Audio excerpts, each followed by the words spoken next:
Do you want to listen to lectures without having your phone on? Get the One Islam TV app today, available on these platforms. I'm grateful to Allah Azza wa Jal. Bismillah ar-Rahman ar-Rahim. Alhamdulillahi Rabbil Alameen. Wassalatu wassalamu ala Sayyidina Muhammadin wa ala alihi wa sahbihi ajma'in amma ba'd. We're continuing our series about the signs of Judgment Day. And I had covered the minor signs in totality for the purposes of our class.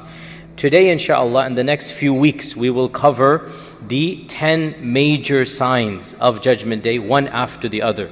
And we will begin with the one that we know is the first of the 10, and it is also the one that we have the most details about. So we might spend 2 full lectures on just this first sign, and we'll discuss various opinions and issues and controversies surrounding this first sign. Realize that not all of the 10 signs we have as much details, and in fact some of them are just 5 minutes, like the 3 earthquakes. That's all that we know. 3 earthquakes, that's it. I've done the 3 signs right there. Not much is known about those, we can just zoom over them. So not all 10 signs we have the same amount of details for, but the first of the 10 major signs, and no doubt the most interesting for most Muslims, also the most controversial, is the concept of Dajjal. The concept of Dajjal. And he will be the first of the 10. Why and how do we know this? Because we know that the Masih, the Jesus, the coming of Isa, will be coinciding with the Mahdi. The Mahdi and Isa will be on earth at the same time. We did this last 2 weeks ago, correct? You guys were here, we did it, right?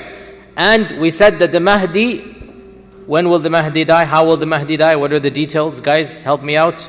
MashaAllah, our young brother says, what does he say? Say it louder. Nothing. What does nothing mean? We don't know. Don't just say nothing. There are no narrations.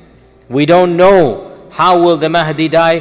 What will his death be? We do know Isa will live for a few years, and there is no mention of the Mahdi. So the assumption is the Mahdi is gone, Isa will live. And what will Isa do? Isa will kill the Dajjal. Therefore, Dajjal, Mahdi, Isa, same time frame. So of the 10 major signs, the first of them without a doubt will be Dajjal. Is that clear? This is how we know the first of the 10. And what did our Prophet ﷺ say? When the first of them come, the other will come. Tilwan akhar, ba'd al-akhar, one after the other, like a domino. Once the first one comes, the other 9 will zoom. So we seek Allah's refuge from even seeing the first one. And the first one is the most terrifying of them, and that is Al-Masih Ad-Dajjal. So who is Al-Masih Ad-Dajjal? What do we know about Al-Masih Ad-Dajjal? And this will be a detailed lecture, so we will not, in all likelihood we will not finish today. We'll have to continue about the Dajjal in next lecture. First and foremost, what is Masih and what is Dajjal? The word Masaha, Masih, is used for only 2 people in Islamic literature. Number 1, the Masih Isa ibn Maryam, and number 2, the Masih ad-Dajjal. And in Abrahamic religions, folklore of the Judeo-Christian tradition, the both of them, they are called the promised Messiah and the false Messiah. So in the Christian literature, you have the true Messiah, and that's Isa ibn Maryam, and you have the false Messiah, or the Antichrist, he's also called. So you have the Christ and the Antichrist. So the concept of there being 2 paired individuals, Jesus, anti-Jesus, Masih ad-Dajjal and Masih Isa ibn Maryam. This is found in Christian literature, and it is found in Islamic literature as well. So the both religious traditions agree on this. As for the Jewish traditions, there is not that much about the Antichrist.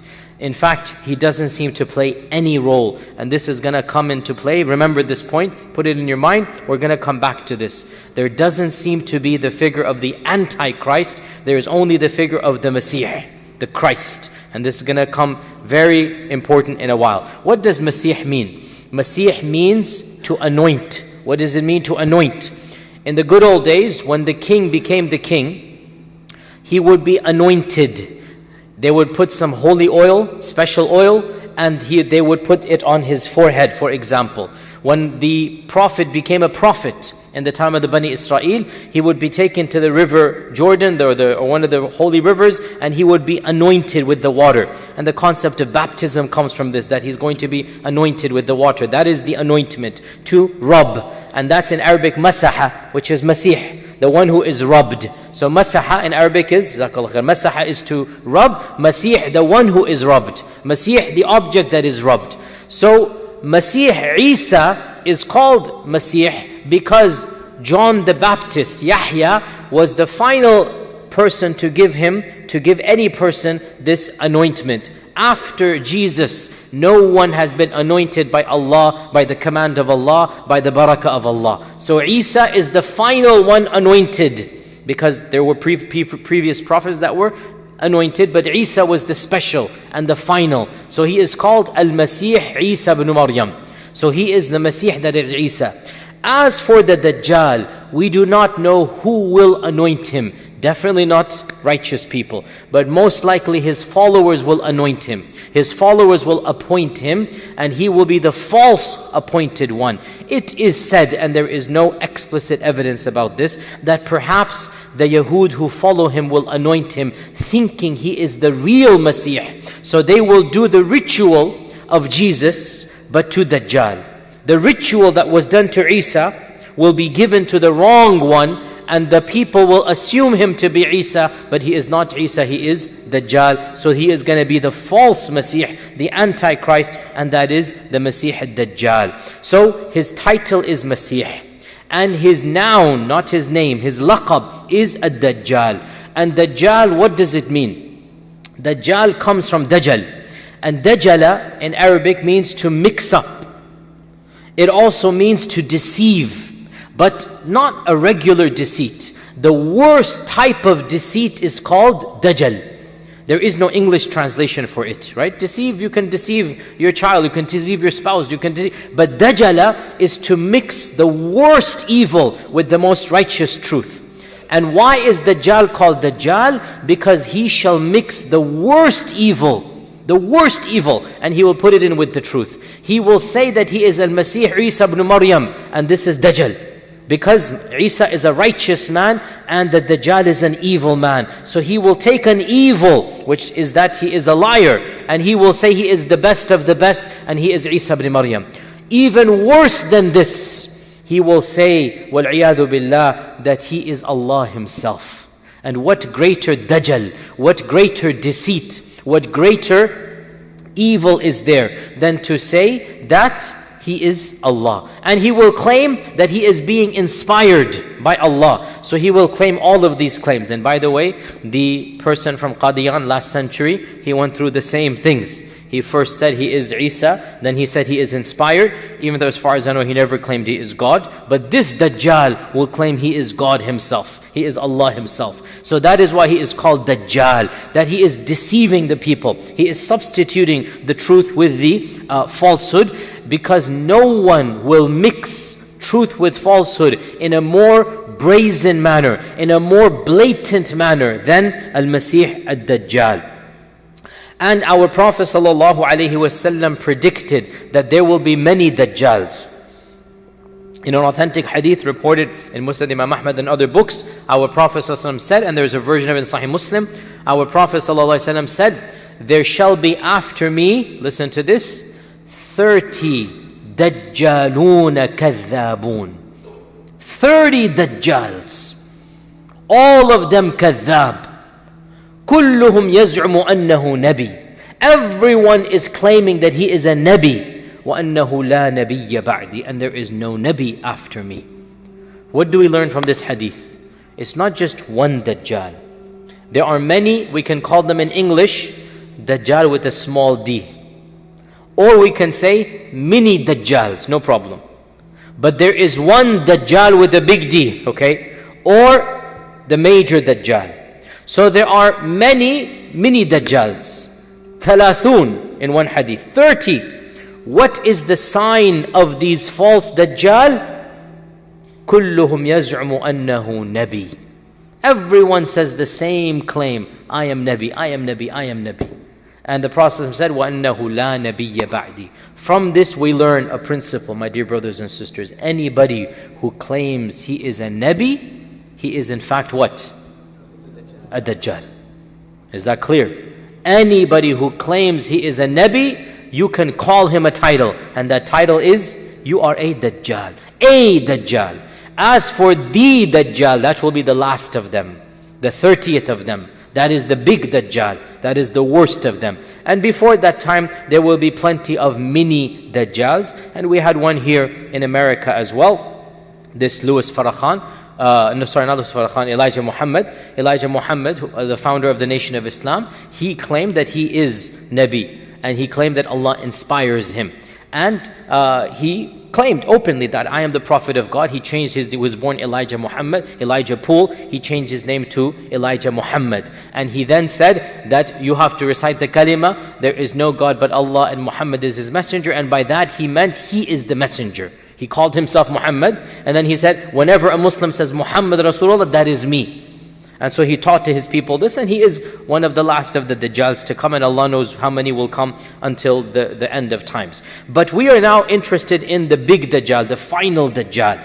And there are, before we get to the ahadith about Dajjal, there are two interesting aspects that are found in hadith literature that confuse the average reader, and in fact they even confuse some of the Sahaba. So there still remain elements of confusion about the issue of Dajjal. The first of them was that there was an individual who lived at the time of the Prophet ﷺ, whom even the Prophet ﷺ for a period of time didn't know, is he that Dajjal or is he a minor Dajjal?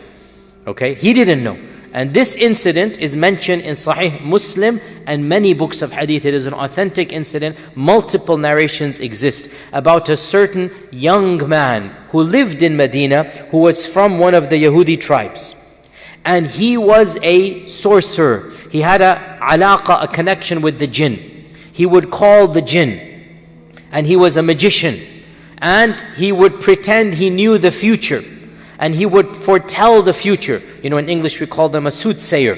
He would foretell the future. And in our religion, anybody who pretends to know the future is a liar. And in our religion, anybody who invokes the jinn and calls out to the jinn, this is a magician. We don't call out to the jinn. We don't do anything for the jinn. And perhaps in another lecture, I'll talk about this reality of how mankind has a relationship with the jinn, which is a very scary and interesting and deep topic, and all of our men and women love talking about the issue of jinn. Jinn stories are swapped at night when the hours become in the wee hours of the night. It becomes common to swap ancient jinn stories, and inshallah one day I'll give an academic lecture. What is all of this? Is there something called jinn? Is there something called magic? And inshallah we'll explain at that stage. For now, realize that it is possible for evil people to invoke the jinn. It is possible. And when they do so, this is what we call magic. And that's why magic is haram. It is always haram to invoke the jinn, because they are wanting nothing but evil. Whoever does so must sacrifice tawheed and get involved in shirk. Because the payments that jinns accept, evil jinns, because you have good jinns as well, the payments that jinns accept is what? Do you think they will accept your American Express? Do they care about dollars and cents? What is the currency you will give the jinn? Your worship. That's the only thing the jinn wants. The jinn doesn't care about your credit score. He doesn't care about your credit cards and your money. What will the jinn do with credit cards and money? What does the jinn want? The same thing he wanted, Iblis wanted, that ana khayrum min. I am better than this creation. Let this creation bow down to me. Let this creation worship me. And if the jinn gets this, in return, the jinn will do some favors for you, right? We'll go and tell you something that whatever. So we'll talk about that when we get to it. So there was this magician at the time of the Prophet ﷺ by the name of Safi ibn Sayyad. That was his name. Safi ibn Sayyad. and some say his name was Abdullah ibn Sayyad, but his name was Safi. Safi ibn Sayyad. And he was from one of the Yahudi tribes who remained living in Medina for a number of years. Not all of the Jewish tribes were expelled, some small families remained, and he was from of those tribes that lived on the outskirts of Medina. And when our Prophet ﷺ migrated to Medina, Safi ibn Sayyad was a young child, and he was about to reach puberty, and so he's around 13 years old. And that's when our Prophet ﷺ begins interacting with him. And there are a number of interesting narrations about Safi ibn Sayyad. Of them is that the Prophet ﷺ heard that there is this young child who has these visions of the jinn. He predicts the future. And so Umar and the Prophet ﷺ, this hadith is in Sahih Muslim, they walked towards a group of children who were playing, and amongst them was Safi ibn Sayyad. And Ibn Sayyad is his name. He's called in hadith literature Ibn Sayyad. Ibn Sayyad was not aware that the Prophet ﷺ was coming until he was right behind him. And Ibn Sayyad turned around and the Prophet ﷺ was there. So the Prophet ﷺ said to Ibn Sayyad, "Do you testify that I am Rasulullah? Do you testify I am Rasulullah ﷺ?" And Ibn Sayyad said, "I testify that you are the Rasul of the Ummiyin," in a derogatory manner. You are the Rasul of the unlettered people. You're not Rasul to me, you're Rasul to the unlettered folk. So the Ibn Sayyad then said to the Prophet ﷺ, and he's 12, 13 years old, look, he said, "Do you testify that I am Rasulullah?" What did we say? One of the signs of a Dajjal is what? Dajjal claims he is Rasul. Right? So he is now saying, and look at the arrogance. And this also shows you that this is what happens when you start getting involved in magic. You really become a very evil person. How dare in front of the face of the Prophet, and you are twisting the question and you're saying, okay, you ask me, now let me ask you, do you testify that I am Rasulullah? And the Prophet ﷺ said, "Amantu billahi wa rasulihi." I believe in Allah and His Messenger. That was his response. And he said to Ibn Sayyad, "What do you see? What do you see? What visions come to you?" Ibn Sayyad said, "I see two people come to me. One of them tells the truth, one of them tells lies." The Prophet ﷺ said, "Rather, the matter has been made confusing for you," meaning both of them are telling lies. Then the Prophet ﷺ said, "I have a test for you. I have hidden something for you." And what was that thing that he was hiding? He was hiding a verse from the Quran, which is يَوْمَ يَأْتِ السَّمَاءُ what's the hafidh here? فَانْتَظِرْ حَتَّى, what is it? Yes, what is the beginning of it? My mind is a little bit awkward because of the Hajj. I'm still not fully recovered. فَارْتَقِبْ يَوْمَ تَأْتِ السَّمَاءُ بِدُخَانٍ مُبِينٍ. فَارْتَقِبْ, I'm saying فَانْتَظِرْ. فَارْتَقِبْ يَوْمَ تَأْتِ السَّمَاءُ بِدُخَانٍ مُبِينٍ. Okay? So the Prophet had recited this verse to the Sahaba. And he's saying, I'm testing Ibn Sayyad. He says he knows ilm al-ghayb. He says he knows everything. Okay, I just recited this verse. Let's see, does he know did I recite this verse or not? You see the test, right? And by the way, any person who charges you $5 an hour to predict the future is betraying his own lies when he's forced to charge you $5 to predict the future. If he knew the future, he would be investing in Bitcoin and the stock market and become multimillionaire instantaneously. The fact that he has to charge you $5 to read your hand, the fact that you have to call in $3.99 per minute to predict the future indicates what a liar that person is. Is that clear what I'm saying, right? So the process is testing. This is a man, he is claiming he knows ilm al-ghayb. He knows everything. Okay, I just recited a verse 20 feet away from him. Let's see whether he can tell his followers what I just recited to all of you. Simple test, right? فَارْتَقِبْ يَوْمَ تَأْتِ السَّمَاءُ بِدُخَانٍ مُبِينٍ. He had recited to Umar ibn al-Khattab. Now he goes to Ibn Sayyad and he says to Ibn Sayyad, I have a test for you. Do you know what it is? Do you know what I have hidden for you? And this shows you, Ibn Sayyad did have contact with the jinn, but the jinn are not all knowledgeable. All he could say was dukh, dukh, dukh. And the verse was فَارْتَقِبْ, right? فَارْتَقِبْ يَوْمَ تَأْتِ السَّمَاءُ بِدُخَانٍ مُبِينٍ. And the jinn narrated 2 letters, dukh, dukh, dukh, and not the whole verse, the whole verse. You see that, right? So there was some jinn that was communicating with Ibn Sayyad, and he wasn't able to do it. So the Prophet said, "Ikhsa ya adu Allah." And ikhsa literally translates as shut up. It is a harsh word. Ikhsa, the English word is shut up. And the Prophet was never harsh except to those who deserved it.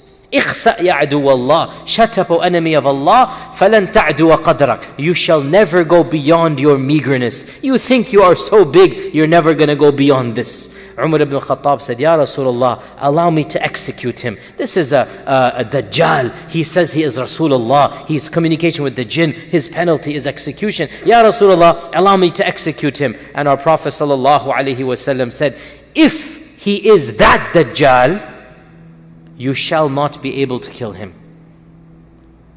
And if he is other than that Dajjal, your killing won't benefit anyone. He's nothing. It's going to go away. Right? Leave him be. Now, this hadith is in Sahih Muslim, it's authentic. Now, if he is that Dajjal, you shall not be able to kill him. Why? Because who shall kill that Dajjal?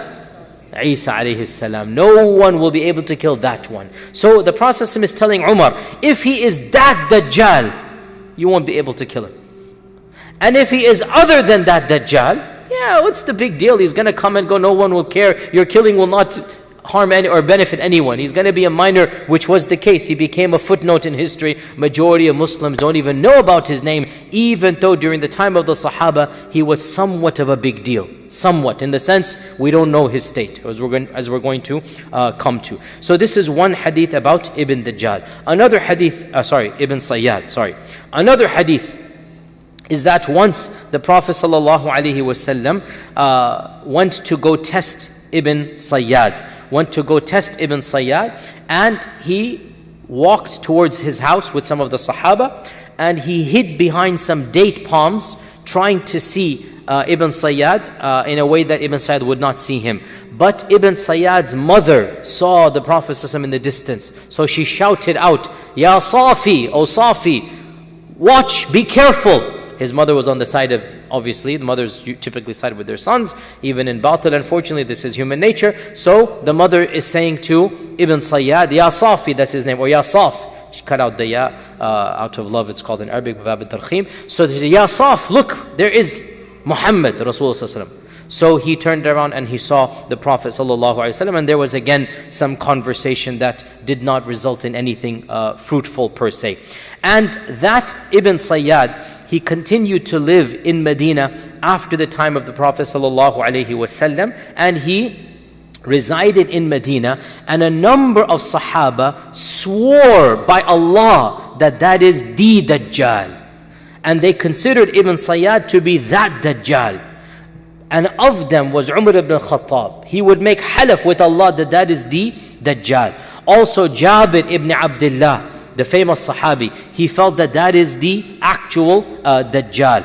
And a number of other famous Sahaba. Nafi' said that I heard my master Ibn Umar. Ibn Umar is of course the son of Abdullah of Umar al-Khattab. So Umar and his son Abdullah ibn Umar, obviously same family, they both thought Ibn Sayyad is that Dajjal. Nafi' is the famous slave of Ibn Umar, who was freed by Ibn Umar, and he became a great scholar. And Ibn Umar died, and Nafi' became the Sheikh of Medina, and Malik ibn Anas came, studied with Nafi'. And so the golden chain, which you should all know, Malik ibn Anas from Nafi' from Ibn Umar. This is one of the most famous isnads of Islamic history. And Nafi' was nothing other than a servant, a slave, whom Allah honored with knowledge. This is what knowledge does. He was purchased as a young child as a slave, but he was eager for Islam. He memorized the Quran, he memorized hadith, and therefore every book of hadith has Malik from Nafi' from Ibn Umar. So Nafi' said, I heard my master Ibn Umar say, Wallahi, I have no doubt that Masih al-Dajjal is Ibn Sayyad. He's making halaf because he heard it from his father. So Umar and his son Ibn Umar, they felt that Ibn Sayyad is none other than that ad-Dajjal. And there's a famous narration as well that is mentioned in Sahih Muslim, that once Ibn Umar met Ibn Sayyad in the streets of Medina, and he had a fight with him, verbal fight, and he made Ibn Sayyad very angry, and Ibn Sayyad walked away stomping, very angry. So Ibn Umar then visited the house of his sister Hafsa our mother, Hafsa. And Hafsa heard the news that Ibn Umar and Ibn Sayyad had a confrontation in the bazaar, in the public sphere of Medina. This is after the death of the Prophet ﷺ. The news spread that Ibn Sayyad and Ibn Umar, they had it out. They were shouting and screaming. Ibn Sayyad left stomping and angry. Hafsa said to her brother that, what is the matter with you and Ibn Sayyad? Why do you have to interfere with him? Why are you getting involved in this issue? Don't you know that the Prophet ﷺ said, so this is a hadith now, that the Dajjal shall come and appear after something has caused him to become angry? Meaning, why are you poking him? Why are you prodding him? Why are you getting him angry? What is your business with the man? Let him be. We don't want the Dajjal to come when he's alive. Which means even Hafsa might have been sympathetic that Ibn Sayyad is who? Is that Dajjal. And that's one family, Hafsa, Ibn Umar, they're one family, and they thought that Ibn Sayyad is the actual Dajjal. Now, this issue of Ibn Sayyad being the Dajjal was denied by other Sahaba. And the most famous narration we have in this regard, which is one that is somewhat funny and somewhat sad at the same time, and this is also in Sahih Muslim. Imam Muslim, by the way, he made a section in his Sahih about the ahadith of Ibn Sayyad. So if any of you want to study Ibn Sayyad, you can go to Sahih Muslim. It is translated in English. I'm sure there are many Urdu translations, and you will find an entire section about the ahadith of Ibn Sayyad. And now with this commentary of mine, you can now approach this section, because without commentary it's very confusing. And you can read all of these half a dozen narrations about Ibn Sayyad in Sahih Muslim. So a very sad and funny and humorous and interesting narration in Sahih Muslim as well is narrated by Abu Sa'id al-Khudri radiyallahu ta'ala anh. He says that one time I was doing Hajj or Umrah, the narrator forgot what he said, with Ibn Sayyad. And the time came for the caravan to stop. So you know, the caravans go for 5-10 hours, they stop for the night, next morning they'll go. So the time came to stop. And when the caravans basically stopped, everybody ran away from Ibn Sayyad, and I was the one left next to him. Right? So nobody wanted to put his tent next to the tent of Ibn Sayyad. Okay? Everybody goes away, and I found myself next to Ibn Sayyad. فَاسْتَوْحَشْتُ مِنْهُ وَحْشَةً شَدِيدًا. And I became very terrified of him because of the rumors going around about him. This is after the death of the Prophet ﷺ. Still the rumors are there. Abu Sa'id wants nothing to do with the guy. And looking around, he saw I was the only camel there, so he brought his belongings and he sat down next to me. I said to him, it is so hot over here, maybe it's better for you if you rest in that shade over there. Just get away from me, okay? So he got the hint, he stood up and he went over there. And eventually some meat came to me. So Ibn Sayyad stood up to share with that meat. So now food has come. And generally speaking, when you're in one caravan, you're going to all share the meal, okay? Nobody wanted to deliver the meal to him, so they delivered it to Abu Sa'id al-Khudri, and Ibn Sayyad wants to now share that meal. So he came and he sat down with me, and he had a glass of milk with him. So he gave me some milk and he said, go ahead, take some. So I said, this milk is warm and I don't like warm milk. And the only reason I didn't want to drink it, this is him saying, is because I did not want to touch anything he touched. Okay? Who refuses milk in those days? Everybody loves milk. But Ibn Sayyad, he goes, I don't want it. So Ibn Sayyad said, Ya Aba Sa'id, how I wish that I could take a rope and tie it on that tree and commit suicide because of what the people say about me. In other words, he knows exactly why Abu Sa'id is not sitting next to him, is not sharing the milk with him, and it's hurting Ibn Sayyad. How I wish that I can take a rope, tie it on that tree, and then commit suicide because of that, because of what the people say about me. Ya Aba Sa'id, don't you know from being from the Ansar what the Prophet ﷺ said? Ya Aba Sa'id, aren't you one of the most knowledgeable people about the ahadith of the Prophet ﷺ? Ya Aba Sa'id, look, he is now quizzing him. Don't you know that the Dajjal is a kafir and I am a Muslim? Ya Aba Sa'id, don't you know that the Dajjal shall have no children and I have left my children in Medina? By the way, these are all signs. Dajjal, we all know he's a kafir. Dajjal shall have no children. And Ibn Sayyad said, I left my family in Medina. How can I be Dajjal? Ya Aba Sa'id, don't you know that Dajjal shall not enter Mecca and Medina? And here I am, having left Medina on our way to Mecca. Now he's giving some solid points here, right? How are you going to refute this? Okay. By the way, so another thing about Dajjal, we're going to come to these. One of the signs of Dajjal is he shall not enter Mecca or Medina. And Ibn Sayyad is living in Medina and he's on his way to Mecca. And Abu Sa'id al-Khudri said, he continued making these arguments until I was about to have a soft spot for him. Then what happened? Then he said, Ama wallahi inni la a'rifuhu wa a'rifu mawlidahu wa ayna huwa al-an. But by Allah, this is Ibn Sayyad saying to Abu Sa'id al-Khudri, I know who the Dajjal is. And I know where he shall be born. And I know who his parents are in one version. And I know where he is now. That throws a spanner in all of this. How do you know all of this, O Ibn Sayyad? How do you know all of this? So Abu Sa'id al-Khudri, after having his heart softened, feeling guilty, maybe in doing the guy wrong, now for sure his face must have changed when he said, but I know who he is and I know where he is. All of a sudden the terror comes back to Abu Sa'id al-Khudri and he says, may you be cursed, Ya Ibn Sayyad, for what you have done. And he walks away. So Ibn Sayyad is no joke. There was some murkiness about him, about who he was. However, eventually Ibn Sayyad simply disappears. We don't know when he died. The hadith goes that on the day of Harra he was just disappeared. Nobody knows basically how he died. But clearly Ibn Sayyad was not that Dajjal, because he himself gave all of these signs that Abu Sa'id al-Khudri had to acknowledge.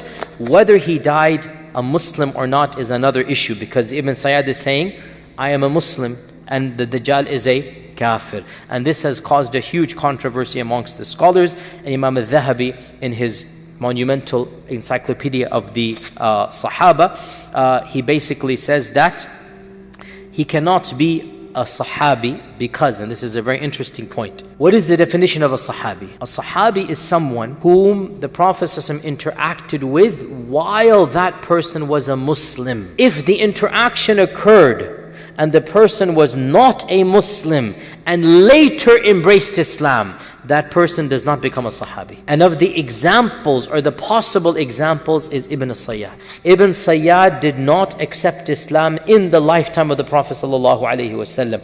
If he accepted Islam, and that is an if, we don't know. If he accepted Islam after the death of the Prophet ﷺ, this does not make him a Sahabi, it makes him a Tabi'i. Another interesting twist, not as big of a twist, but it is nonetheless interesting. Another interesting twist is that the son of Ibn Sayyad, became a great scholar. And his name is Umara ibn Sayyaf ibn Sayyad, right? Ibn Safi ibn Sayyad. So Umara ibn Safi ibn Sayyad. And this same Umara is one of the teachers of Imam Malik, believe it or not. So and his name is found in the Muwatta and others as a narrator of hadith. And this is the son of Ibn Sayyad. And he is a narrator of hadith, and he is a famous narrator of hadith. And it is said that Imam Malik respected Umara immensely because of his knowledge of hadith. Okay? So, one of those interesting twists. The bottom line, in the lifetime of the Prophet ﷺ, there was a cryptic figure who was a minor Dajjal in that time frame. And because he was still a young child, the Prophet ﷺ did not know, is he going to grow up to become that Dajjal or not? And the Prophet ﷺ passes away, and that confusion lingers on in the Sahaba. Some of them still think he is the Dajjal. But we now know that he could not have been that Dajjal. Now it is clear he wasn't that Dajjal, and so you should be aware of that controversy that Ibn Sayyad was one of the minor Dajjals. Now, did he embrace Islam or not? Allah knows best, but this last phrase that he said to Abu Sa'id al-Khudri really throws a spanner. Means he still had contact with the world of the jinn, and he still has some issues that are un-Islamic. Now, the next incident of Dajjal, and you will also find this hadith in Sahih Muslim, is the famous narration that might seem to indicate that Dajjal is alive and healthy as we speak, and that he is chained up in some exotic island, maybe in the Bermuda Triangle. Allah knows best. I'm just making that up. What is this hadith, and where do we get it from? This hadith is the famous hadith of Fatima binti Qais, one of the famous sahabiyat. She narrates, and this hadith is in Sahih Muslim, that one day we were sitting in our house when we heard the crier running through the city saying, "As-salatu jami'a, as-salatu jami'a." As-salatu jami'a is how the Prophet ﷺ would call the Sahaba to the masjid when there was an issue other than the 5 salawats. The adhan is not given. You have an announcement, come to the musalla, come to the musalla. That's how they would do that. As-salatu jami'a simply means come to the musalla. That's what it means now. Even though it technically means come and pray, but the meaning here is come to the masjid. So, Fatima says, I rushed to the masjid to see what was happening, and I prayed with the Prophet ﷺ, and I was in the first line of the women, right behind the men.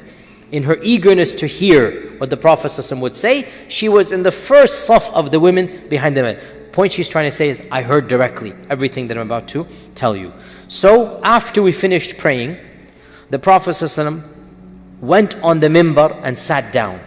And he said, let everybody remain where he is. Nobody move.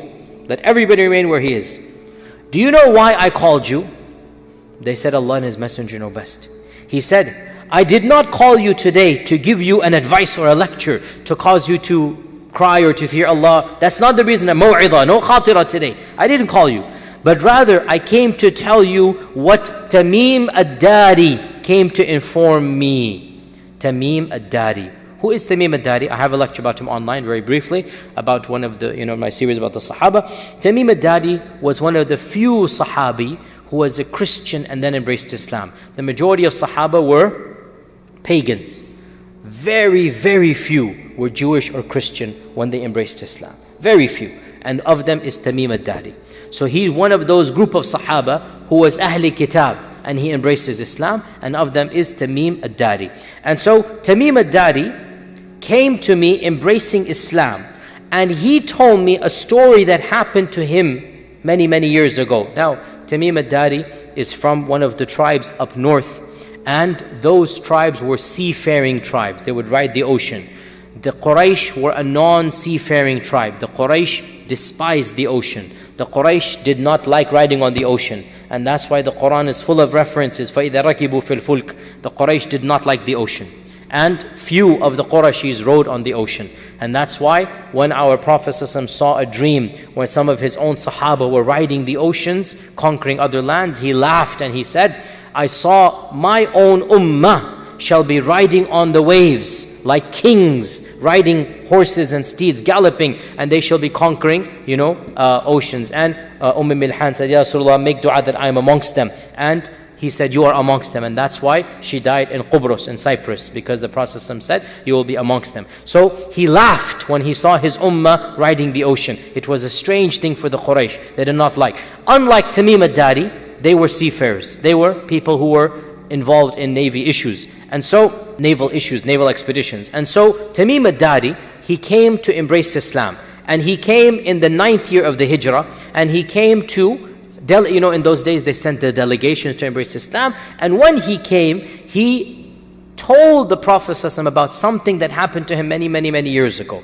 He said, Ya Rasulullah, let me tell you an interesting story. Let me tell you something that when I was an earlier young man, a Christian, this is what happened to me. So when he told this story, the Prophet ﷺ then called the Sahaba and said, here is Tamim ad-Dari, let me tell you what he told me. That's the hadith here, okay? Now, it's a very long hadith, and you will find it. Where will you find it, guys? Online. I gave you the reference right now. Sahih Muslim. Sahih Muslim. Okay? And by the way, I would want you to start getting connected with our traditions. It's a side note here. SubhanAllah, some of us have a fear to touch Sahih Bukhari, Sahih Muslim. My dear brothers and sisters, these are our sources. Learn to familiarize. It's not going to bite you. It's not going to bite you. You don't have to have wudu to touch Sahih Bukhari, Sahih Muslim. Okay? Purchase these books. Wallahi, your horizons will start broadening. You're going to start feeling a sense of knowledge. Oh, this is what the book says. If you have any questions, come to me, come to any scholar. You will find, inshallah, an answers, no problem. But why are you scared of reading hadith? Why are you scared of getting into the tradition? I'm telling you, Imam Muslim has an entire section about Dajjal and about Ibn Sayyad and about all of these hadith. Read all of these, and after this brief explanation of just 20 minutes, you will yourself see, oh my God, this makes sense, this makes sense, this makes sense. That's all that's needed. And your iman will grow, and your love for hadith will increase, and your love for the Prophet ﷺ will increase. So I encourage you all, don't be scared by opening up a book. Okay? Don't be scared to open up a chapter and read and see what is going on. And then if you have any questions, ask. But your iman will increase, and also you'll get a sense of knowledge as well. SubhanAllah. Again, all of this is a tangent here, but a lot of times we don't even know why we know, how we know.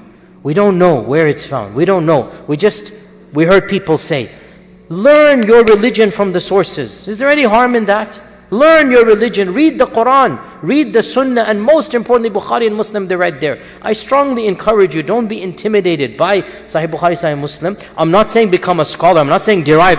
I'm not saying that. Astaghfirullah. I'm not saying open up and become Shaykhul Islam after 1 hour. But I'm saying you don't lose anything reading. Don't lose anything understanding and then asking when you have any issues. So this hadith is a long one. It's actually 4 or 5 pages of English. I'm not going to go into all of that. But in a nutshell, you've all heard of it somehow here and there. Most of you, I should say, have heard of it. And the story goes as follows, that Tamim ad-Dari says when he was a younger man that he was in a ship of around 30 people from the tribe of Judham and Lukham. These are Christian Arab tribes up north, and he was from those tribes. And once a very severe storm came in the ocean, and for 30 days they were lost at sea. After there were 30 days, they were lost at sea. They had no clue where they were until they came to a faraway, ocean that they could not recognize, and they saw an island in the distance.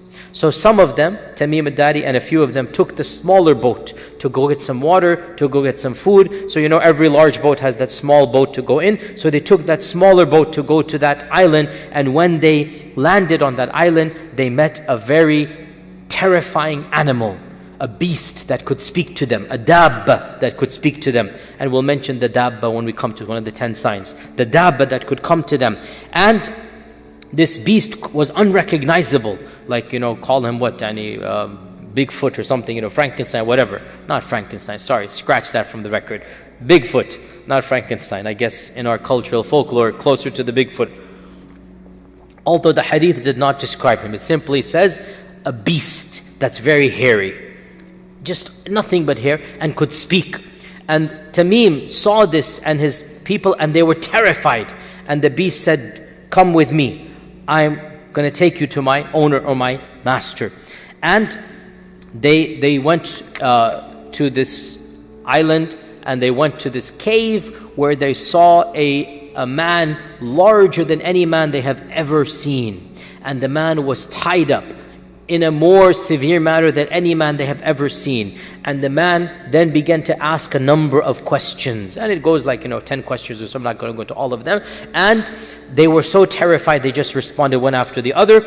And until in the end, the last question was, of the questions, the Tabariya Sea, is it still there? This well, is it giving water? This land, is it still cultivated? And they answered yes, yes, yes. And always the answer was, a time will come when there shall be no water in that lake. A time will come when this well will be dry. A time will come when this land that you consider to be very beautiful and green will be completely barren. So he's giving predictions in the future. Then he says that, has the Ummi Prophet been sent amongst the Arabs? Has that Prophet been sent amongst the Arabs? And Tamim ad-Dari at this time was a Christian, but he was an Arab. He knows the Prophet has come. So he says, yes, he has been sent.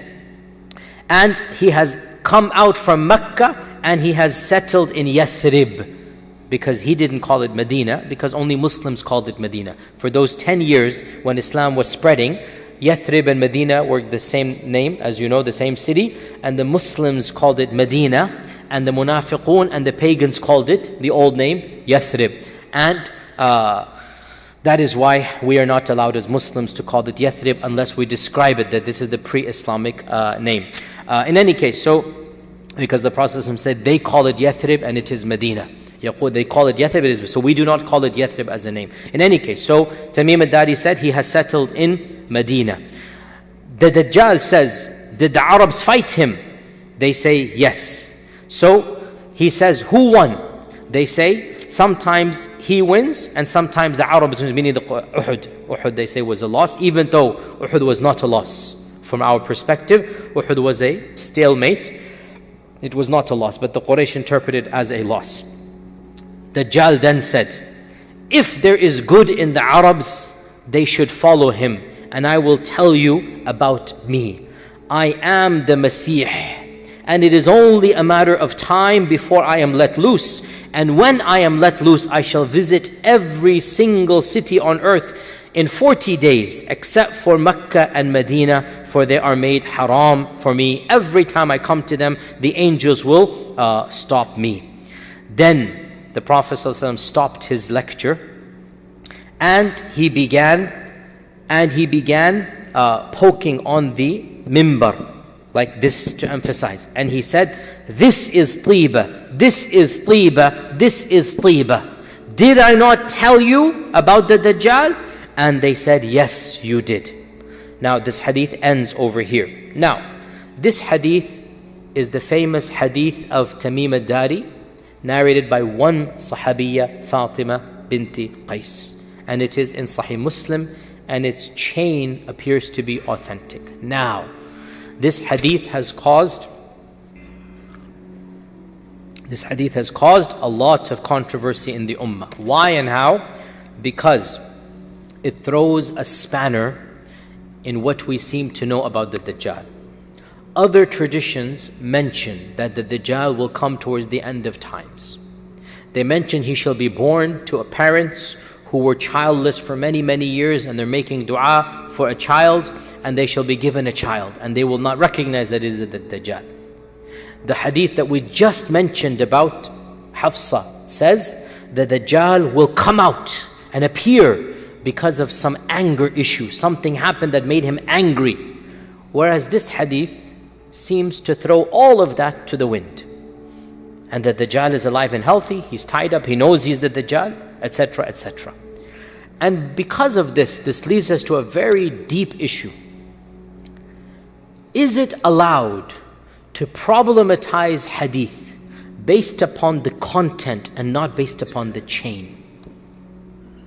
You understand this question? Is it allowed for scholars, I'm not talking your average person, for scholars who understand, hadith scholars, to problematize a hadith because the content seems different? And the vast majority of scholars said no, and for good reason. Because if you open this door, then it will never be shut. If you open this door, then every Tom, Dick and Harry, or I should say Tahir, Dawood and Harun, will come and say, oh, I don't understand this hadith. As we have people in our times, munkiri hadith, as we know, right? You know, I'm not going to mention his, but there are people that deny hadith in our times and whatnot. And we are, alhamdulillah, Ahl Sunnah wal Jama'ah. And the meaning of Sunni or Ahl Sunnah means what? We follow Sunnah. The term Sunni, what does it mean? We are defined by our clinging to the Sunnah. By definition, anybody who says they're Sunni means what? We're following the Sunnah. Anybody says we don't follow the Sunnah, they are from another firqa. Go ahead and call yourself another firqa. You are no longer mainstream. You are no longer Ahl Sunnah wal Jama'ah. So anyway, what was I saying? Is it allowed to problematize hadith based upon the content? The vast majority of scholars said no. A very small handful said yes, with a lot of conditions. And this is not the time to go into that. But one of those conditions, and I like this, one of those conditions is the problematization should not come from your mind or logic or rationality. It should come because it seems to be clashing with other ahadith. You understand this point, right?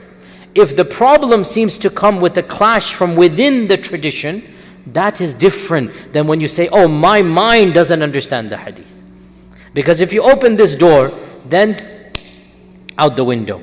As Ali radiallahu anhu said, that if the hadith or if the aql, or if the sharia were to be based on my aql, the masah over the socks should be done on the bottom.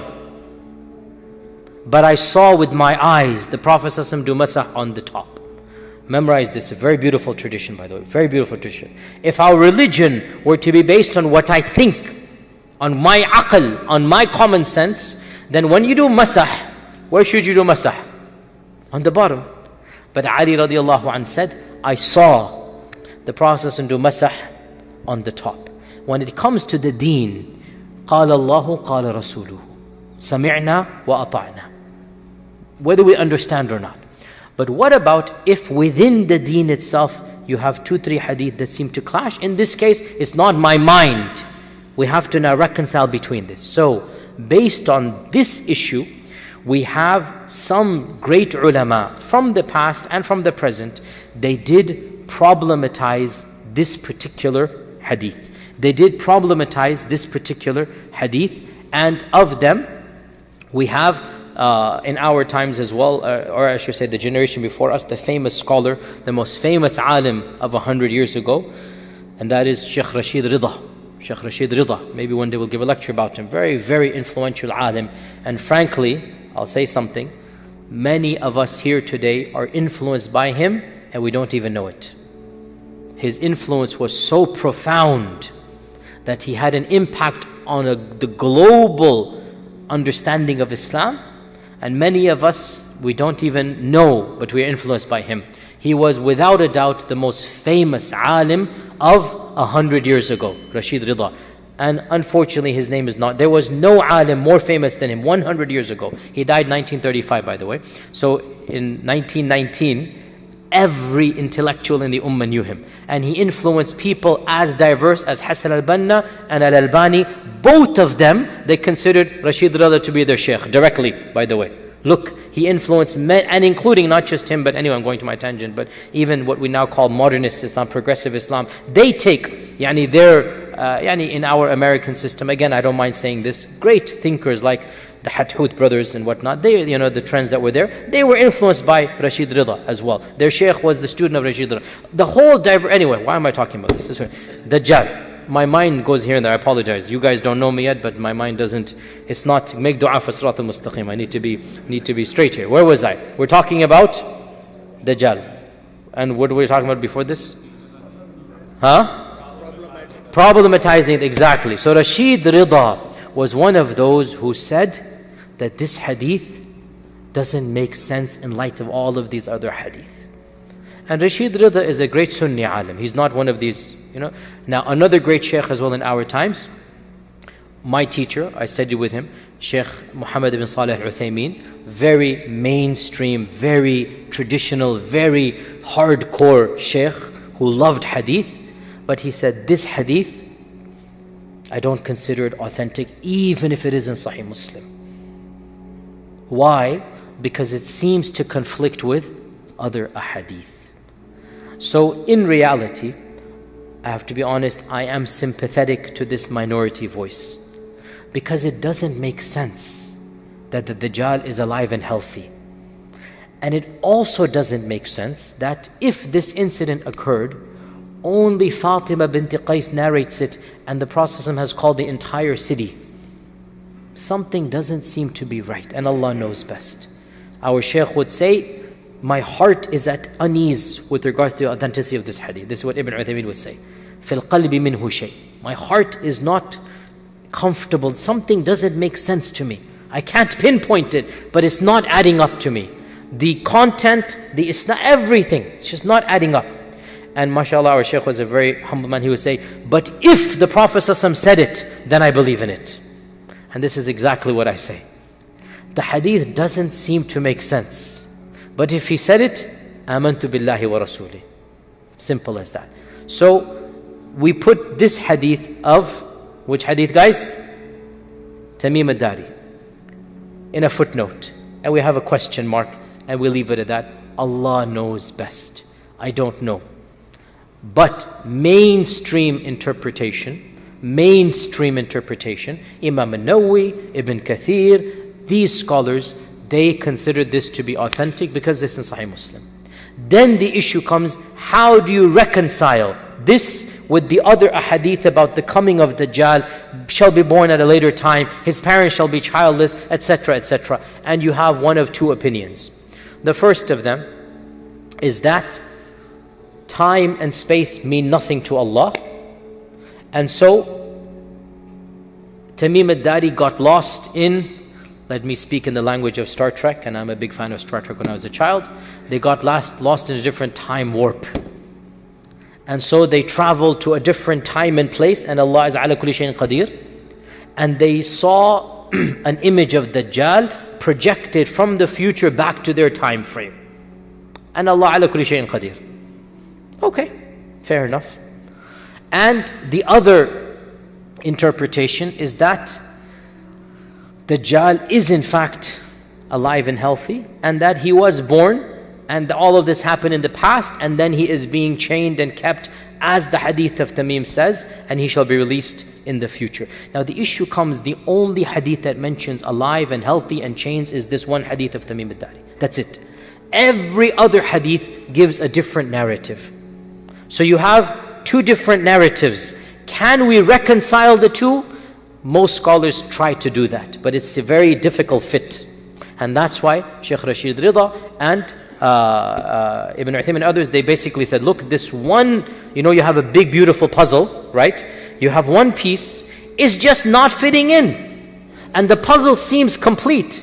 And yet you have in the box this piece. So you can say, maybe the manufacturers put this by accident. I'm being analogous here, right? Maybe this piece shouldn't have been in the box. It's just a mistake by one of the narrators. That's what they're saying. And the picture is complete. And the other scholars say, no, it's in the box. The manufacturer sent it, so I'm going to squeeze it in. There's a little space here, let me just put it in and shove it there, and khalas, we have a painting. Which version do you want to follow? I leave it to you. But my sympathies are clear. And I leave it to you, whichever one you want to do. Jayyid. So these are two big, important, standard controversies that every advanced student of knowledge is aware of. Number one, the issue of Ibn Sayyad, went over him. And Ibn Taymiyyah as well mentions the issue of Ibn Sayyad, by the way. And he said that Ibn Sayyad was one of the minor Dajjals, I forgot to mention. And the major Dajjal is going to come. And the issue of Tamim ad-Dari and seeing this image on the island. Introducing the One Islam TV app, the ultimate destination to learn about Islam with hundreds of educational videos, lessons, and documentaries. Experience our 7 YouTube channels in one place. All content is music-free. Download the One Islam TV app now from the Apple or Google Play Store today.